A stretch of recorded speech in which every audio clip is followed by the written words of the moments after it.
NEET PG के लिए बहुत ही कम टाइम बचा हुआ है और अगर आपको अभी भी लगता है कि अरे यार अभी तो बहुत कुछ पढ़ना बाकी है, तो सबसे पहले पैनिक करना बंद करो। बिकॉज द लास्ट 20 और 30 days are not about studying more, they are about converting whatever you have studied into marks. Okay, तो लास्ट के इस इम्पॉर्टेंट टाइम में आपको पैनिक नहीं करना है और कुछ भी नहीं सोचना है, बस अच्छे से पढ़ाई करना है। तो अगर आप अभी भी ट्राई कर रहे हो कि मैं सब कुछ पढ़ लूँ, सब कुछ कवर कर लूँ, तो ये वीडियो आपके लिए है। ये वीडियो में मैं बताऊंगा कि इस लास्ट के इम्पोर्टेंट टाइम में आपको क्या नहीं करना है और किस बात पे ज़्यादा फोकस करना है, किस चीज़ पे आपको ज़्यादा फोकस करना है। तो hello everyone, welcome back to my channel. मैं हूं doctor Mantu, general surgery JR at BHU। तो सबसे पहले सोर्स कलेक्ट करना बंद करो। किसी ने टेलीग्राम पे PDF भेज दिया तो आप उसे देखने लग जाते हो।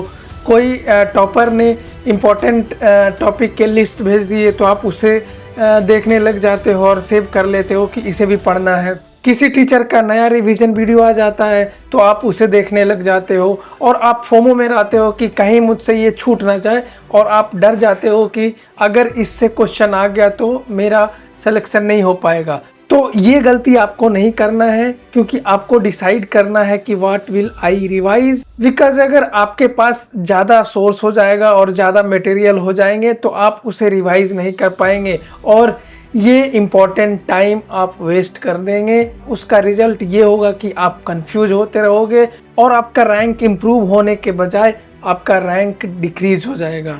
तो आपने सोचा तो है कि मुझे ये रिवाइज करना है, बस इतना पढ़ना है, लेकिन कॉमन मिस्टेक क्या करते हो कि जो आपका टॉपिक स्ट्रॉन्ग है उसे आप नहीं पढ़ते हो, हमेशा वीक टॉपिक को पढ़ते रहते हो। इसका रिजल्ट होता क्या है कि आप जो स्ट्रॉन्ग सब्जेक्ट था, जो स्ट्रॉन्ग टॉपिक था, आप उसे लूज कर देते हो और एग्जाम में रिकॉल नहीं कर पाते हो। तो मेरा एक रिक्वेस्ट है कि जो टॉपिक आपका स्ट्रॉन्ग है उसे भी रिवाइज करते रहें, क्योंकि आपका जो रैंक इम्प्रूव होगा तो उसी स्ट्रॉन्ग टॉपिक से होगा, ठीक है, जो आपको ऑलरेडी आता है। अगर आप बस वीक सब्जेक्ट और वीक टॉपिक को रिवाइज करते रह जाओगे तो आप स्ट्रॉन्ग टॉपिक को भी भूलने लगोगे और आप एग्जाम में रिकॉल नहीं कर पाओगे। तो आपसे सिली मिस्टेक का चांस बढ़ सकता है। ठीक है, आप स्ट्रॉन्ग टॉपिक भी पढ़ रहे हो, वीक टॉपिक पे भी फोकस कर रहे हो, MCQ भी कर रहे हो, लेकिन जब आपने मॉक टेस्ट दिया तो आपका स्कोर 110 to 120 के बीच में स्टक हो गया और आप हमेशा उसी के बारे में सोच रहे हो।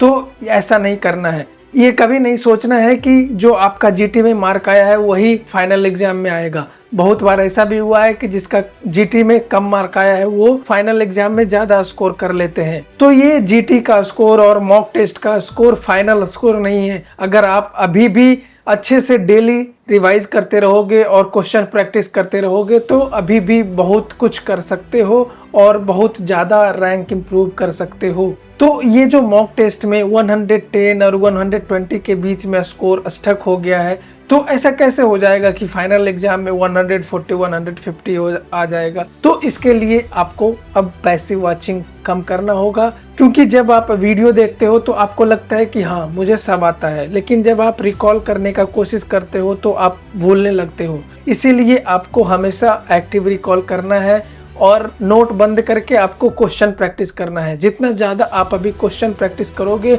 उतना ज़्यादा आपके लिए फ़ायदेमंद होगा। जब मैं अपना नीट PG प्रिपरेशन कर रहा था तो लास्ट के 1 महीने में मैं डेली रात को सोने से पहले 1 मिनी टेस्ट देता था। उसका स्कोर नहीं दिखता था, चाहे कितना भी स्कोर आए। किसी में मुझे 20 में 5 भी सही होते थे, लेकिन उससे मुझे कुछ फर्क नहीं पड़ता था। जो भी क्वेश्चन गलत होता था मैं उसे रिव्यू करता था। तो अभी के टाइम में जितना ज़्यादा आप क्वेश्चन प्रैक्टिस करोगे उतना ज़्यादा चांस है कि आपका रैंक इम्प्रूव हो जाए। तो आपको पैसिव वॉचिंग नहीं करना है, क्वेश्चन पे क्वेश्चन आपको प्रैक्टिस करते रहना है। अब क्वेश्चन भी ये नहीं कि सारा उठाओ और सारा क्वेश्चन करने लग जाओ।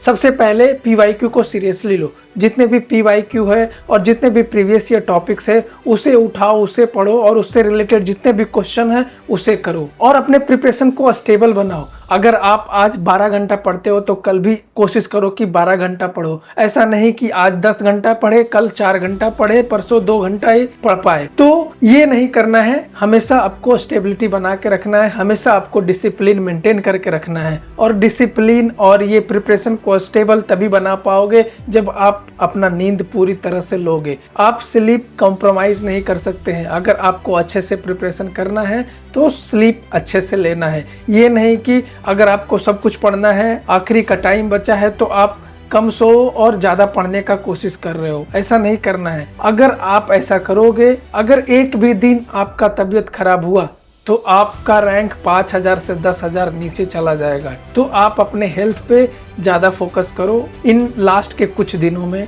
अपने आप को ज़्यादा टाइम दो, हेल्दी खाना खाओ और अच्छे से नींद लो। तो अगर अभी आप बैठे हो और सोच रहे हो कि मेरा सिलेबस इनकम्प्लीट है, तो listen carefully. Almost everyone's syllabus feels incomplete. तो ये मैटर नहीं करता है कि आपका कितना छूट रहा है, ये मैटर करता है कि जितना भी आपने पढ़ा है आप उससे कैसे अधिक से अधिक स्कोर कर सकते हो। आपको उस पर फोकस करना है कि जितना भी आपने अभी तक पढ़ा है उससे कैसे अधिक से अधिक स्कोर कर पाएं। ठीक है, अगर उस टॉपिक से क्वेश्चन आए तो सिली मिस्टेक या गलती ना हो पाए। ठीक है, अगर आप उन क्वेश्चन को गलती कर दोगे तो आपका रैंक नीचे चला जाएगा। तो हमेशा स्ट्रॉन्ग कॉन्सेप्ट पे फोकस करो कि अगर मेरे स्ट्रॉन्ग एरिया से कोई भी क्वेश्चन आए तो वो गलती नहीं हो। So for the last days, don't chase everything, revise what matters, don't collect more resources, master the resources you already have. Don't just give GTs, analyze them. Don't just read, recall them. Don't compare your score with everyone else. Compare your mistakes with yesterday. And most importantly, don't panic कि आपके पास बस कुछ time बचा है। आप सबसे अलग हो और आप सबसे अलग करोगे। You just need to become a more efficient version of the student you already are. And the last 20 days or 30 days are not about studying more. They are about wasting less. And that can make a huge difference on exam day.